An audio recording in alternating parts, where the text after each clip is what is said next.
నన్ను ఎందుకు కొట్టావే?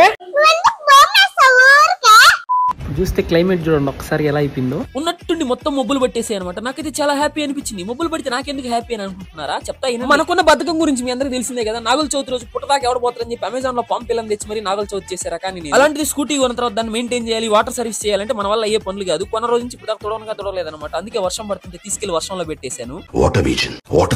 Biscuit packet మీద షుగర్ ఫ్రీ అని ఉంటేనే ఫ్రీగా ఇచ్చే షుగర్ ప్యాకెట్ ఎక్కడ తీసుకోవాలని అడుగుతాను. అట్లాంటిది వాటర్ సర్వీస్ కి డబ్బులు పెట్టి చేయించుకుంటాను. అందుకే వర్షంలో పెట్టేసి ఫ్రీగా వాటర్ సర్వీస్ అయితే చేసేసుకున్నాను. ఇది ఒక్కడే ఎంజాయ్ చేసేస్తుందని చెప్పి సిగ్నల్స్ అందినట్టున్నాయి. హనీ కూడా సర్రం లేసి వచ్చేసింది నా దగ్గరికి.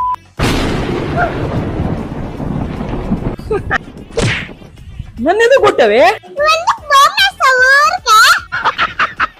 నేను బాంబే పై నుంచి వచ్చింది సౌండ్. నీ ఎంకమ్మ అదిగో మళ్ళీ వచ్చింది. నేనేసానా? నా అదృష్టం చూడండి ఎలా ఉంది. డ్రైనేజ్ వాటర్ మొత్తం స్కూటీ మీదకే వచ్చేసాయి. ఈ షార్ట్ గా నచ్చినట్టు please like, share and subscribe. ఉంటా బాయ్.